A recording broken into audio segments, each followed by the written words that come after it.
Y bueno, está con nosotros, está en línea con nosotros el candidato a diputado por el Frente Amplio por la Soberanía, bueno, también periodista, hay que decirlo, autor de muchos libros, muchos de ellos ligados a uno de los grandes problemas que hay en la ciudad de Rosario, en la provincia de Santa Fe, ligados al problema del narcotráfico, también ligados a las empresas, ¿no? Que expolian los recursos de la provincia. Vamos a charlar un poco de él, pero bueno, nos vamos a centrar en esto que va a pasar el domingo que viene, que va a pasar en una semana y un día. Recién charlábamos del debate. Bueno, el 10 de septiembre son las elecciones y está, decíamos, en línea con nosotros Carlos del Frade. Carlos, José Benítez te saluda. Gracias por el contacto.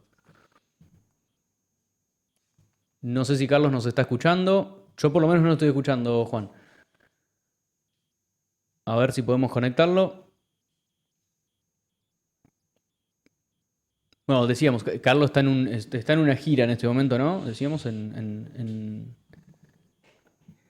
en la ciudad de San Jorge. No sé si nos está escuchando, por lo menos quizás él sí y nosotros no. En realidad eso es lo que estaba ocurriendo. Bueno, quizás esto amerite para una reflexión, por ejemplo, qué pasa con la conectividad en el interior de la provincia. Me parece que es un problema en la era digital, en el siglo XXI, es un problema el tema de la conectividad, sobre todo si lo pensamos desde el punto de vista educativo. Pero bueno, no podemos establecer conexión todavía con Carlos del Frade, la seguimos buscando, mientras tanto hablamos... Igual yo he tenido problemas de conectividad en mi casa, ¿no? Vivo en Rosario, debe haber bueno, pero 4.000 antenas por cuadra más o menos. tenés una antena qué sé yo, cada 70 metros. Pero bueno, me parece un problema Eh, común. Carlos, ¿nos estás escuchando ahora? No nos estás escuchando, me parece, o no nos estamos escuchando nosotros. Bueno, tenemos algunos problemas técnicos, pero bueno, queríamos charlar, decíamos, estábamos hablando un poquito fuera del aire, porque hay varios temas que podemos preguntarle a Carlos, digo, es autor de libro de varias cuestiones, está todo este problema del narcotráfico, este, pero bueno, también tiene un libro muy interesante sobre Vicentín, que hubo todo un debate en su momento de este problema de la estatización y que, bueno, fue uno de los atenuantes por la cual, todo un sector que quizás tenía algún tipo de relación con positiva con el gobierno, se desvinculó en un punto por esa vuelta atrás, si se quiere, ese retorno a la posición que había tenido Alberto Fernández en principio de la estatización, ¿no? Y que uno de los que principalmente operó para que eso no ocurra fue justamente el gobernador de la provincia, el actual gobernador, candidato también a diputado, que compite con Carlos del Frade, que es Omar Perotti. Vos sabés que un amigo, en relación a lo que decís, siempre me señala que en una de las ediciones de Osvaldo Bayer, algunas que hablan sobre historias de anarquistas y demás, la compilación viene acompañada por la editorial de Página 12 con un segmento que se llama Miserias del Poder. Ujú. Entonces un amigo siempre me dice, che, mirá, si se reeditara y si actualizaran las temáticas que se incluyen dentro de Miserias del Poder, la verdad que alguien debería escribir lo que representó el desfalco de la empresa Vicentín al Banco Nación en función de la toma de deuda sideral del banco de la empresa Vicentín con el Banco Nación, un negocio, una triangulación que hicieron algunos grupos empresariales que Y después Vicentina aportando 13 millones de pesos a la campaña de Mauricio Macri en 2019, en cuando 2019. se presenta la reelección. Pero además, en la medida que se empieza a investigar, y Carlos del Frade fue uno de los protagonistas de esa investigación, también se comprueba que hay una triangulación con Montevideo, por ejemplo, en torno a la exportación de cereales, donde hay sobrefacturaciones y hay números que nunca son blanqueados. Entonces lo que tenemos es que es una empresa que en la medida que tomó préstamos del Banco Nación que nunca devolvió a tasas bajísimas y con facilidades impositivas absolutamente loables, al mismo tiempo no solamente se quedó con ese dinero, nunca lo devolvió, sino que al mismo tiempo en su modus operandi como empresa permanentemente está evadiendo el fisco del Estado. Entonces, realmente constituye a nivel nacional, en la relación de las empresas con el Estado, constituye una miseria del poder tremendo lo de Vicentín. Sí, sí, es que las condiciones para la expropiación eran, me parece indiscutible. No sé si Carlos nos estás escuchando ahora. Sí, sí, ahora sí, la Oh, tercera es la vencida, la tercera es la muchachos. vencida. Bueno, muchas gracias, Carlos. Ya te presentamos Un gustazo. ampliamente. Estuvimos hablando un poco de algunas de tus publicaciones. Bueno, Carlos, pregunta obligada, ¿cómo se ven de cara a las elecciones del domingo? ¿Cómo viene la campaña? Entiendo que estás de gira ahora y cómo se ven de cara a las elecciones definitivas, generales de aquí de la provincia.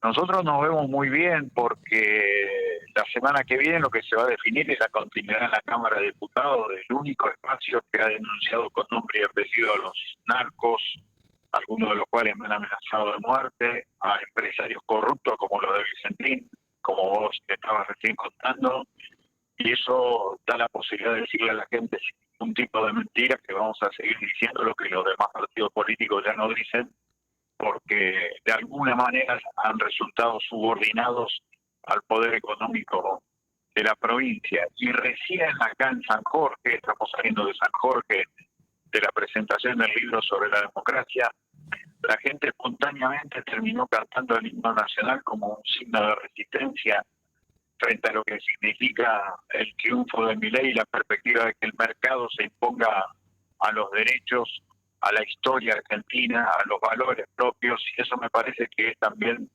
un síntoma de esperanza, que es lo que vamos a tratar de generar para que el Frente Amplio por la Soberanía sea además un lugar de abrazo para que sectores del peronismo, del socialismo, del radicalismo, de la izquierda, que no quieren saber nada con lo que se viene, vayamos constituyendo un elemento de resistencia y propuesta de transformación para el año 2027. Hola Carlos, te habla Sebastián Melardinelli. Traía lo de Milei a la mesa.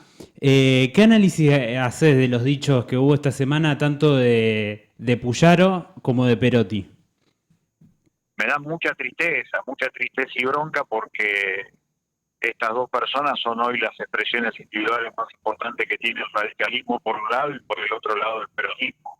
¿Dónde quedaron los ideales republicanos del radicalismo? ¿Dónde quedaron las banderas de justicia social del peronismo para resignarse frente a alguien que trae nada menos que lo peor de la década del 90, porque ha dicho que el mejor gobierno de la historia es la de Menem, que tiene una candidata a vicepresidenta de la Nación que reivindica el terrorismo, la desaparición de personas, a la entrega de bebés? Es un neofascista disfrazado de los años 90, así que me da mucha tristeza, porque yo me imagino que no todos los periodistas, no todos los radicales piensan como Puyaro y como Perotti. Me da mucha tristeza, porque además lo hacen por una tristísima política de no poner mal a la gente que lo votó a Milei ahora. La verdad que es muy triste que vendan de una manera tan barata la identidad partidaria de tantos años, de tanta sangre derramada que tienen tanto el peronismo como el radicalismo. Y Carlos, te pregunto algo porque es verdad que en un punto hay un grado de oportunismo, ¿no? Para ponerle una palabra en las declaraciones de Puyaro de Perotti. De Puyaro puede uno decirle, bueno, hay una cercanía ideológica más grande porque su candidata incluso es Patricia Bullrich. Pero te pregunto, ¿no es también adoptar un programa donde no hay tantas diferencias en los términos, ¿no? de ajuste que tiene Perotti, o que ha tenido Perotti en la provincia? Digo, Perotti se está yendo, parece que el balance no existe, ¿no? Ahora parece que es candidato a diputado y nada más, no gobernó 4 años. ¿Pero no hay una cercanía también? Sin duda. Sí, yo creo que lo que expresan, insisto, está partidos populares al servicio de los grupos de poder económico, eso es. Por eso nosotros hace años que venimos denunciando el push, el único santafesino, los acuerdos transversales entre los sectores conservadores del radicalismo, del socialismo, del PRO, de sectores de la iglesia, de los grandes medios de comunicación, del peronismo, para hacer que esta provincia, que produce 50.000 millones de dólares anuales, a 660.000 personas por debajo de la línea de la pobreza. Esa es una obscenidad que solamente es posible por la subordinación de esta política conservadora al poder económico. Es el PUS lo que demuestra tanto Puyaro como Perotti, que en definitiva pueden supuestamente tirarse con fuegos artificiales, pero en el fondo dos caras del... Bueno, lo perdimos, me parece. No sé si Carlos nos escucha. Sí, yo los escucho ahora. Ahí retomamos. ¿Decías, Carlos? No, que yo digo que en el fondo son las dos caras de la misma moneda del poder económico, tanto Puyaro como Perotti, y eso es lo que la gente tiene que verlo a partir de estas declaraciones que dicen. Carlos, ¿qué tal? Patricio de Mayo te saluda. Quería preguntarte de cara a las elecciones, ¿cuál es la propuesta en seguridad que tiene usted, dado que es una temática que en la provincia se discute mucho por un lado y que al mismo tiempo vos particularmente tiene una trayectoria irreprochable en la investigación, en la difusión de algunas novedades vinculadas al mundo del narcotráfico, del AMPA, que han sido esclarecedoras para entender algo de lo que pasa en la provincia y en la ciudad, ¿verdad? Nosotros lo que hemos propuesto 2 veces en la legislatura de la provincia de Santa Fe, una ley que genere la subordinación de la política al control bicameral, tanto diputados como senadores, que el problema policial no es policial, es un problema político. Las bandas, son todas narcopoliciales, eliminar la corrupción policial lo tiene que hacer la política, que meter la cara en cada comisaría, en cada barrio donde hace años trabajan para los monos, para los lados, para cualquiera de los que hoy está con tanta cobardía haciéndole mal a la que en los barrios. Así que control bicameral en primer lugar. En segundo lugar, lo que nosotros estamos vetando una nueva ley orgánica de policía con participación en los derechos, incluso en los laborales de derechos humanos, como también la transformación de verificar el servicio penitenciario. Son cosas de mínima que hay que discutir, pero que lamentablemente en estos 4 años no quisieron discutir porque se la pasaron en la disputa estúpida, superficial. Cizaín tenía razón o Cizaín era un delincuente. Lo cierto es que terminó no discutiéndose en 4 años de la legislatura ninguna nueva ley de seguridad, ninguna nueva ley de policía, ninguna nueva ley de servicio penitenciario. Y eso es responsabilidad de quien manejaba la Cámara de Diputados, que es la gente del Frente Progresista. Claro. Otra de las cosas que estuve viendo, que ustedes publicaron en el último tiempo, pasa por la educación, que de alguna manera está vinculada al narcotráfico, para continuar con el repaso de la plataforma electoral de cara a los comicios. ¿Puede ser que ustedes han observado que en la asignación de partidas presupuestarias para educación hay un nivel de subejecución muy grande? Sí, hay un nivel de subejecución muy grande. En este caso, los que más apuntaron eso fueron integrantes de la socialista. Nosotros entendemos eso. Lo que sí decimos es que el presupuesto educativo es grande, son 231.000 millones de pesos.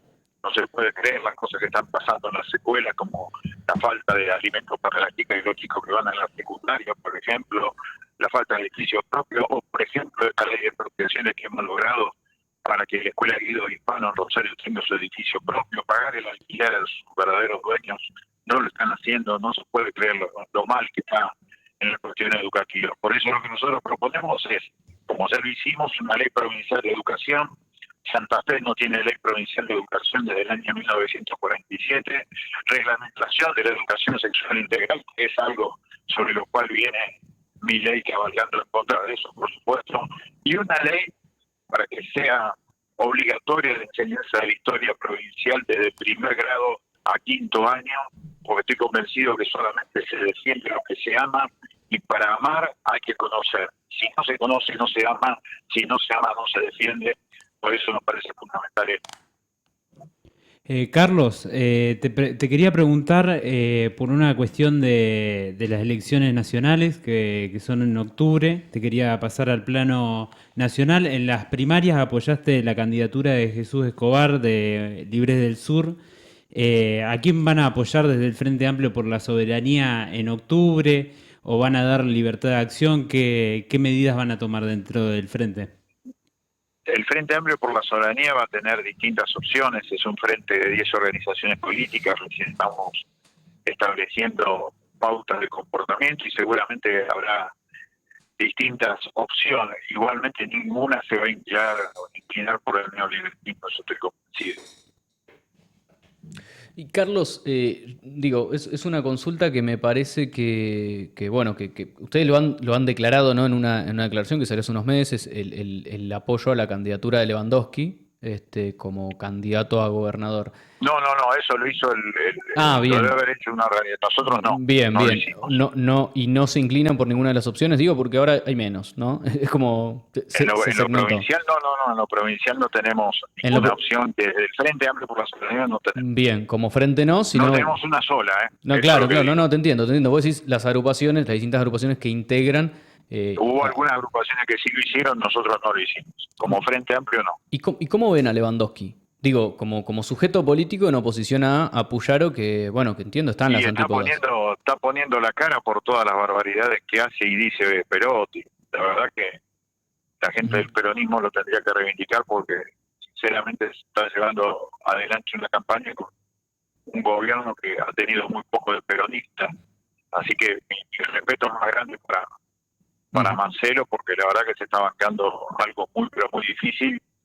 insisto, hasta los resultados electorales son consecuencia de lo malo que ha hecho Perotti como gobernador. Yo creo que hay que diferenciarlo porque no estoy convencido que no tiene nada que ver Lewandowski con Perotti. Y ves, en tu análisis, ¿no? Incluso creo que por fuera incluso de ser candidato también como periodista, ves en tu análisis esa escisión que tuvieron las elecciones provinciales con las nacionales. ¿Se provincializó un poco la elección? ¿Cuál decís vos?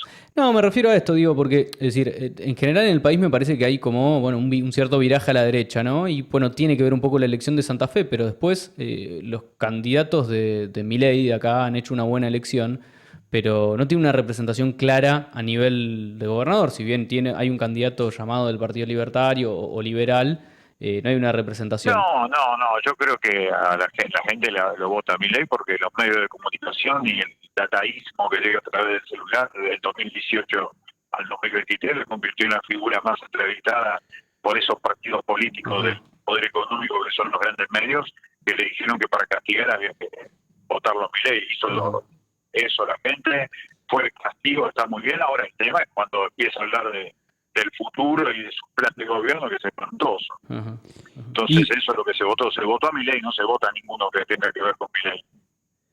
Carlos, la misma pregunta que te hizo José para la provincia te la hago para la ciudad. Entiendo que en la ciudad tampoco tomarían una posición unánime, cada espacio que integra el frente definiría. Creo que ahí, yo eso lo vengo diciendo hace 4 años, yo desde hace 4 años digo con prioridad que yo quiero que gane y creo que va a ganar Juan Monteverde, lo mejor que le puede pasar a la ciudad después de la tremenda desilusión que ha generado Pablo Jacquín como intendente. ¿Y por qué crees que, bueno, el peronismo ganó en 2019 la provincia, ganó por amplia diferencia a nivel nacional? ¿Por qué crees que parte de los votos del peronismo van hacia el sector de Milei, hacia los sectores de La Libertad Avanza en este contexto político? Porque yo creo que la gente humilde se cansó de esperar y sabe que para castigar había que elegir a aquel que le presentaba por arriba y por derecha, que era para castigar. Ahora la misma gente empieza a darse cuenta que la propuesta del futuro de la sociedad del mañana para sus seres amados pasa por una sociedad con más derechos, no con menos derechos, con un Estado inteligente, no bobo ni cómplice, pero con el Estado, para que garantice la igualdad de la educación y la salud. Así que me parece que por eso creo que en octubre los resultados van a ser diferentes, pero claramente ahora se votó para castigar. Carlos, la elección parece, digamos, gobernador, quedar en manos de Puyaro, o por lo menos eso es lo que ha mostrado las PASO. Si eso ocurre... Y es muy difícil, sí. Si eso ocurre, ¿qué es lo primero que tiene que hacer un diputado o dos, o los que termine ingresando, ¿no?, del Frente Amplio por la Soberanía en la Cámara de Diputados? ¿Qué es lo primero que hay que presentar? Para nosotros es lo que ya te digo que vamos a hacer. Seguramente vamos a votar en contra del presupuesto. Yo siempre voté en contra del presupuesto. Los presupuestos son muy hipócritas. Se le da más a las empresas que hacen uso y abuso del Estado y cómplice que se ha constituido en la provincia de Santa Fe desde hace muchísimo tiempo.